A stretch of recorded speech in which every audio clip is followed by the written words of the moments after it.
बिस्मिल्लाहिर्रहमानिर्रहीम, अस्सलाम वालेकुम। प्रोग्राम मुकदमा प्रॉपर्टी का में खुशामदीद। मैं हूं आपका मेज़बान वजाहत खान।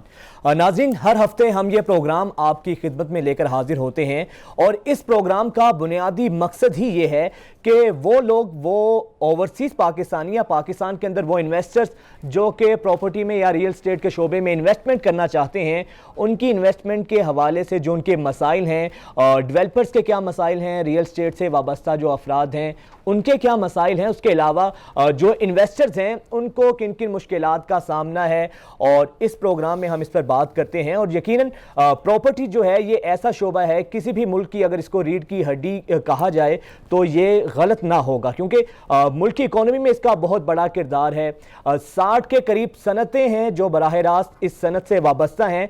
मतलब इसका यह है कि अगर ये सनत ज़बू हाली का शिकार होगी, इस पर तवज्जो नहीं दी जाएगी तो मुल्क की मईशत पर भी इसके असरात पड़ेंगे। और पब्लिक न्यूज़, जो कि इसका नाम ही पब्लिक है और पब्लिक की आवाज़ है हम, इसलिए पब्लिक न्यूज़ ने इस ज़िमन में एक बहुत ज़बरदस्त काविश ये की है कि वेब पोर्टल का आगाज़ हम करने जा रहे हैं। और इस वेब पोर्टल का बुनियादी मकसद ये होगा कि जो ओवरसीज़ पाकिस्तानी हैं या पाकिस्तान में रहने वाले वो इन्वेस्टर्स हैं जो इस शोबे में इन्वेस्टमेंट करना चाहते हैं, लेकिन वो कुछ तज़ब्ज़ुब का शिकार हैं, गैर यकीनी की सूरत हाल में मुब्तला हैं, क्योंकि अक्सर हम देखते हैं गैर कानूनी हाउसिंग स्कीम्स हैं, वहाँ पर उनको कुछ खदशात होते हैं, इन्वेस्टमेंट डूबने का खदशा होता है। तो इस पोर्टल के ज़रिए हम आपको बताएंगे कि किन जगहों पर आप अपनी आइडियल इन्वेस्टमेंट कर सकते हैं और अपने इस सरमाए को महफूज बना सकते हैं। आज के प्रोग्राम में हम बात करेंगे, मेहमानों का तारुफ मैं करवाता चलूँ, हमारे साथ मौजूद हैं सीनियर जुल्फ़िकार राहत साहब, इसके अलावा साबिक चेयरमैन आबाद आरिफ जीवा साहब हमारे साथ मौजूद हैं, शेख फैसल सुल्तान साहब जो कि नायब सदर FPCCI हैं। आप तीनों मेहमानों को खुशामदीद कहूँगा। जुल्फ़िकार साहब, सर मैं आपसे गुफ्तगू का आगाज़ करता हूँ। सर सबसे पहले तो ये बताइएगा, पब्लिक न्यूज़ का ये जो वेब पोर्टल है, मकसद इसका क्या है और इससे फ़ायदा क्या होगा इन्वेस्टर्स को?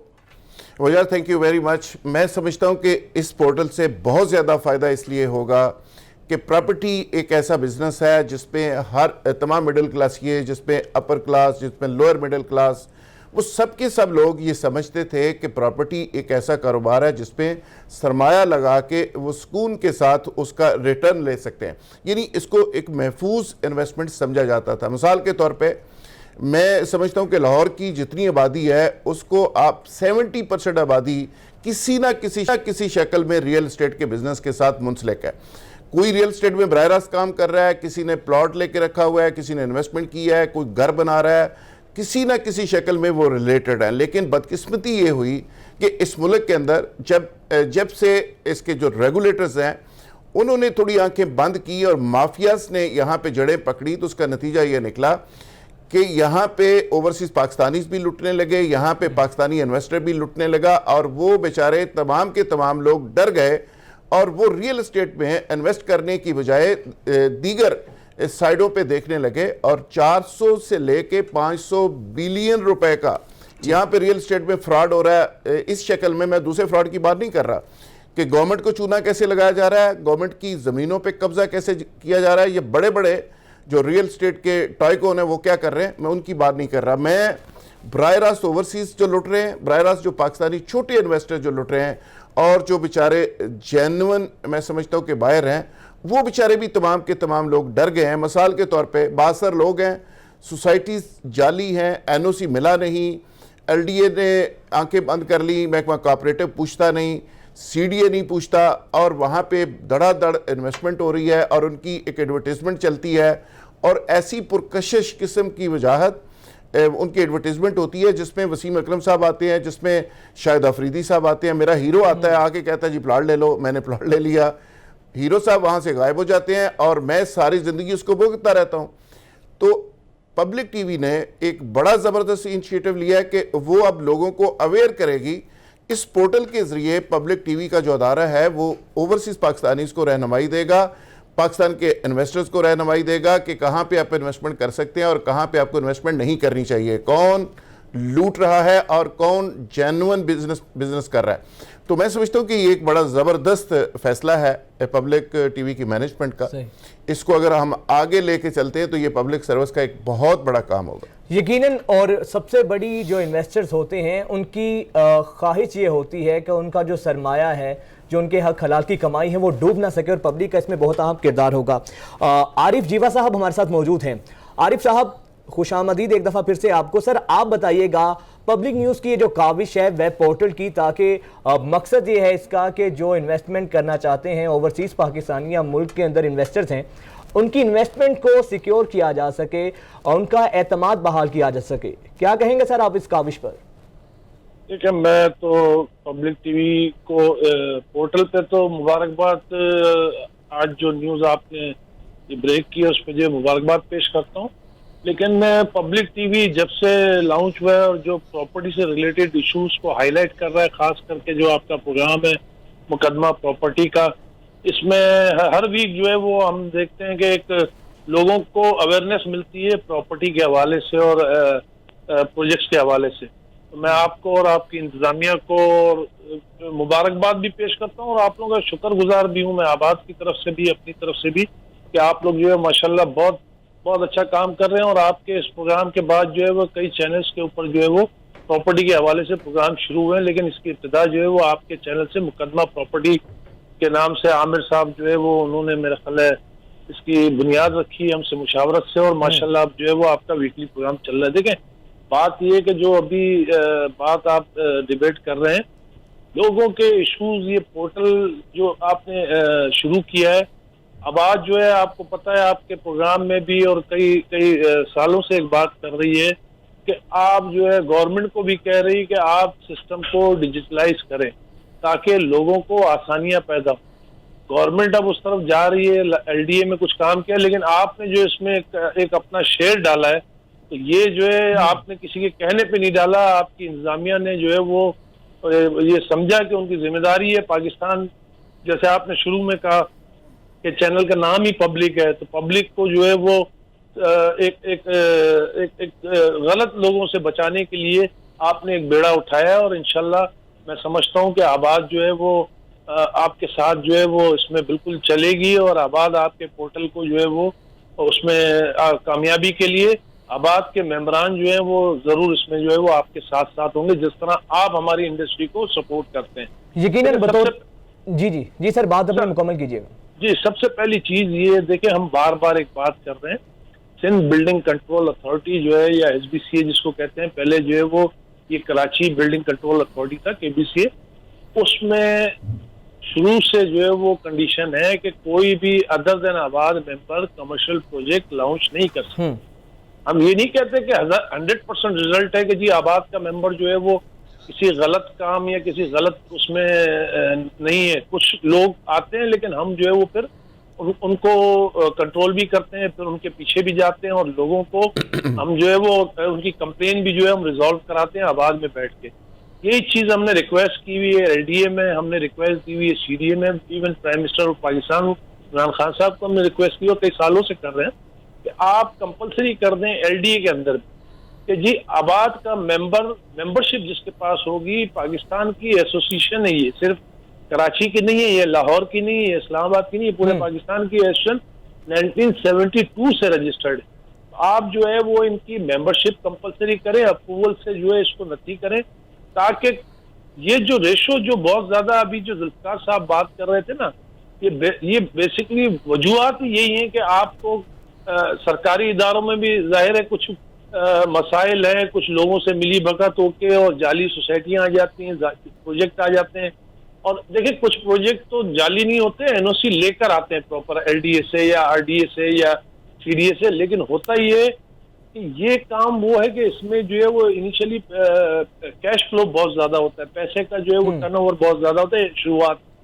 तो जाहिर है दुनिया में बिजनेसमैन, जो बड़ा बिजनेसमैन होता है, उसकी बुनियादी वजह बड़े बिजनेसमैन बनने की, मैं सिर्फ बिल्डर्स की नहीं बात कर रहा हूँ, मैं ओवरऑल बात कर रहा हूँ कि पैसा आ गया आपके पास, अब उस पैसे का यूटिलाइजेशन। तो हमारे यहाँ बदकिस्मती से ये है कि वो जो एजुकेशन या वो एक्सपीरियंस नहीं है कि उस पैसे को जो है वो उसकी जगह पे, जिस जगह के लिए आम पब्लिक से लिया गया है, जिस प्रोजेक्ट के लिए लिया गया वही इन्वेस्टमेंट होनी चाहिए उसकी।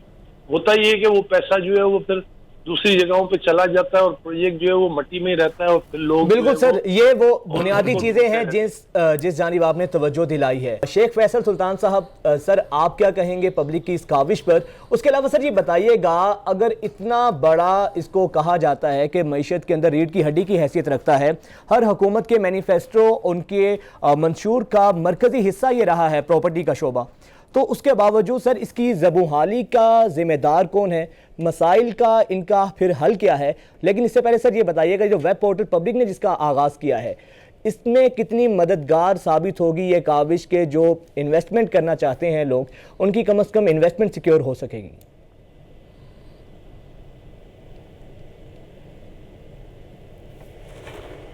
जी फैसल सुल्तान साहब, आवाज़ आ रही है आपको मेरी? ठीक है। अच्छा जुल्फकार साहब, सर मैं आपसे ये सवाल करता हूं कि जब कहा जाता है इस हुकूमत का 50 लाख घर मरकजी मंशूर का हिस्सा था और 1 करोड़ नौकरियां, जाहिर बात है जब 50 लाख घर बनने थे फिर रोज़गार पैदा होना था और 1 करोड़ नौकरियां मिल सकती थी, तो सर समझते क्या है, हुकूमत की तरजीहात क्या हैं और इस सर शोबे की रियल स्टेट की ज़बूहाली की वजूहात क्या हैं? सर देखिए, रियल स्टेट एक ऐसा बिजनेस है, इसमें कोई शक नहीं कि जिसमें 42 से 45 किस्म की इंडस्ट्री रिवाइव हो सकती है, जिसमें सीमेंट है, बजरी है, रेत है, सरिया है, इस तरह की ईंटें हैं। ये तमाम की तमाम इंडस्ट्री जो इसमें काम आ सकती है, वो तमाम की तमाम इंडस्ट्री रिवाइव हो सकती है। शर्त सिर्फ ये है कि आप जब रियल एस्टेट को रिवाइव कर रहे हैं तो आप लोकल मटेरियल के ऊपर फोकस करें। आप ये ना करें कि जी आपकी रियल एस्टेट तो ओपन हो गई, फैसिलिटी तो आपने दे दी, सब्सिडी तो आपने दे दी, लेकिन उसका मटेरियल बाहर से आएगा, वो काम ना करें। लोकल मटेरियल के ऊपर फोकस करें, लोकल रिवाइव होगी, आपका रियल एस्टेट भी आगे बढ़ेगा। अच्छा, यूएई से शुरू हो जाए, सिंगापुर, मलेशिया, इंडिया, मुख्तलिफ ममालिक की मिसालें दी जा सकती हैं कि जो रियल एस्टेट की बुनियाद पर खड़े हुए हैं। वो एक प्रोजेक्ट 2, 4, 5, 10 साल में वो लॉन्च करते हैं जो पूरी दुनिया के ऊपर उसकी पब्लिसिटी होती है, फिर वो प्रोजेक्ट पूरी दुनिया से सरमाया खींच के उस मुल्क के अंदर ले आता है। सिर्फ उस पर गवर्नमेंट सपोर्ट कर रही होती है, हालात सपोर्ट कर रहे होते हैं, एनवायरनमेंट गवर्नमेंट अच्छा देती है, वहाँ पे अदारे सपोर्ट कर रहे होते हैं, इन्वेस्टर के लिए कंटिन्यूटी होती है, क्योंकि सरमायादार एक ऐसा सरमायादार वजाहत भाई एक ऐसा परिंदा है सरमाया कि जहाँ पे कोई पटाखा चलता है, जहाँ पे साजगार हालात नहीं होते, वहाँ से उड़ जाता है। तो लिहाजा आपने कंटिन्यूटी का एक मैसेज देना है स्टेट ने उनको यकीन दिलाना है सरमायादार को कि यहाँ पे उसका सरमाया महफूज रहेगा, यहाँ पे अदलिया उसको सपोर्ट करेगी, यहाँ पे सिविल सोसाइटी उसको सपोर्ट करेगी, यहाँ पे हालात उसको सपोर्ट करेंगे, यहाँ पे गवर्नमेंट उसके साथ है, तो फिर सरमायादार खुल के सरमायाकारी भी करता है। फिर लोगों को उसकी फैसिलिटी का ट्रिकल डाउन इफेक्ट भी होता है कि नीचे तक, ग्रास रूट लेवल तक उसके समरात चाहते हैं। लेकिन मैं हैरान इस बात पे हूँ कि यहाँ पे गवर्नमेंट ने सब्सिडी भी दे दी, गवर्नमेंट ने अनाउंसमेंट भी कर दी, गवर्नमेंट बहुत सारे इश्यूज़ के ऊपर पीछे भी हट गई। नून लीग की गवर्नमेंट ने, आपको पता है कि इस इंडस्ट्री को तबाह बर्बाद कर दिया था, इस आगदार साहब में जाते जाते अब वो सारी चीज़ें ऑलमोस्ट मौजूदा हुकूमत ने उसको लिफ्ट कर दिया। कई किस्म के बैन थे, चीज़ें थी, लंबी डिटेल है। लेकिन इसके बावजूद जिस तरह की रिवाइवल हम देख रहे थे या होनी चाहिए थी, जिस तरह का इसको टेक ऑफ करना चाहिए था इस बिज़नेस को, वो नहीं हो सका। उसकी वजह यह है कि हुकूमत और बिज़नेस कम्युनिटी और जो बड़ा बिजनेसमैन है और जो मिडिल क्लास बिजनेसमैन और ताजर है, उसके दरमियान इत्मीनान की फ़ज़ा उस तरह से नहीं बन रही। हुकूमत को चाहिए कि वो फैसिलिटी देने के साथ साथ लोगों को इत्मीनान की फ़ज़ा भी दें, और उसके नतीजे में ये इंडस्ट्री भी टेक ऑफ करेगी, लोगों को रोज़गार भी मिलेगा और यहाँ पे इंडस्ट्री रिवाइव भी करेगी। प्रोग्राम में एक दफ़ा फिर से आपको खुशामदीद कहेंगे बगैर किसी तमहीद के। जुल्फ़कार आहत साहब, सर मैं आपसे सवाल करूँगा, सर जो कोऑपरेटिव हैं, ख़ासतौर पे एलडी और महकमा कोऑपरेटिव, सर इस तमाम तर मामले में जो सेल परचेज होती है प्रॉपर्टी की, इनका क्या किरदार होता है? और इसके अलावा सर ये बताइएगा, आप समझते हैं क्या इज़ इट पॉसिबल कि इन महकमों की गफलत की, इन महकमों की मिली भगत के बगैर कोई गैर कानूनी हाउसिंग स्कीम जो है वो मारिज़े वजूद में आ सकती है, या अगर कोई सोसाइटी गैर कानूनी है तो इनमें इनका क्या किरदार है? बिल्कुल ठीक है, वजाहत ये आपका $1 मिलियन क्वेश्चन है। मैं समझता हूँ कि यही वो बुनियादी सवाल है। अगर इसका जवाब मिल जाए और पाकिस्तान के तमाम रेगुलेटर इसका जवाब दे दें तो किसी से फ्रॉड हो ही नहीं सकता। एलडी एक रेगुलेटर है, पाकिस्तान कोऑपरेटिव का जो महकमा है पाकिस्तान के अंदर वो रेगुलेटर है, इसी तरह CDA है, इसी तरह पंजाब के अंदर ओवरसीज कमीशन को भी आप इंक्लूड कर लें। ओवरसीज कमीशन इसीलिए बना था कि इस तरह के फ्रॉड को बंद किया जाए। 30 साल पहले पंजाब कोऑपरेटिव का जो महकमा था उसके अंदर एक बहुत बड़ा स्कैम आया। उसके बाद से कोऑपरेटिव की सोसाइटीज़ को नए एनओसी नहीं मिल सके, उसको बंद कर दिया गया। नतीजा ये निकला कि कोऑपरेटिव का जो इमदाद बामी का एक अदारा था, जिसको कोऑपरेटिव यानी गवर्नमेंट का एक अदारा रेगुलेट करता था, उसके फंड्स के ऊपर नज़र रखता था, उसकी एम्बेजलमेंट नहीं होती थी, एक मैनेजमेंट कमेटी होती थी, उस सारे मामले को ख़त्म करके, स्टॉप करके, ठप करके प्राइवेट हाउसिंग सोसाइटीज़ को अरूज दे दिया गया। जिसके बाद कि आप देख लें पिछले 10-20 साल की कहानी है। बैरियर टाउन आया, ये अलीम खान साहब सामने आए, ईडन वाले साहब डॉक्टर अमजद साहब आए, ये लेक सिटी आया, ये फलां, ये जितने रियल एस्टेट के टाइकोन है ये पिछले 10-20 साल में प्राइवेट जो सोसाइटीज़ है वो सामने आई। उन्होंने फिर क्या किया कि ज़मीन है नहीं, उन्होंने पब्लिसिटी के जोर के ऊपर हज़ारों प्लॉट बेच दिए, लोगों को लूट लिया, पैसा जेब में डाला, उसके बाद ज़मीन खरीदना शुरू हो गए। अब एलडीए ने एनओसी देना होता है, एनओसी के बाद आप कोई स्कीम लॉन्च नहीं कर सकते। कोऑपरेटिव स्कीम की भी यही सूरत हाल है, लेकिन कोऑपरेटिव का चूंकि नया एनओसी नहीं मिल रहा, जो पुरानी सोसाइटीज हैं वो आज भी गरीबों के लिए एक बड़ा रोल प्ले कर रही है। मिसाल के तौर पे पीएनडी एक हाउसिंग सोसाइटी है, पंजाब कोऑपरेटिव सोसाइटी है, इस तरह कई हाउसिंग सोसाइटी हैं जो कोऑपरेटिव के अंदर जिन्होंने बहुत अच्छा काम किया। लाहौर के अराउंड के अंदर या पंजाब के अंदर 300 कोऑपरेटिव सोसाइटीज हैं, 400 एलडीए की सोसाइटीज हैं। लेकिन बदकिस्मती ये है कि जो रेगुलेटर है वो उस तरह से काम नहीं कर रहा। रेगुलेटर उस तरह से काम नहीं कर रहा सर, जिसकी वजह से ठीक है, वक्त की किल्लत है सर। ठीक है, आरिफ जीवा साहब, सर योर टेक, मुख्तसर कमेंट कीजिएगा सर। देखिए, मैं तो शुरू में जो बात की थी उसी को थोड़ा सा आगे बढ़ाऊंगा। इसमें हम ओवरसीज पाकिस्तानी जो है उनका बड़ा जो है कंट्रीब्यूशन होता है पाकिस्तान की इकोनॉमी में, खास तौर पर प्रॉपर्टी सेक्टर्स के अंदर। इसमें हमने एक प्रपोजल, अभी लास्ट हम यूके गए थे, एक एक्सपो में, प्रॉपर्टी एक्सपो थी, एक प्रपोजल उधर रखा है हमने कि हम जो है वो चाह रहे थे कि एक जो है पाकिस्तान का हाई कमिश्नर हो या पाकिस्तान का हाई कमिश्नर हो यूके के, या यूरोप कंट्रीज के जो भी एम्बेसडर्स हैं, उनको गवर्नमेंट ऑन बोर्ड ले, आबाद उसमें जो है वो रोल प्ले करने को तैयार है। गवर्नमेंट उनको ऑन बोर्ड ले सर।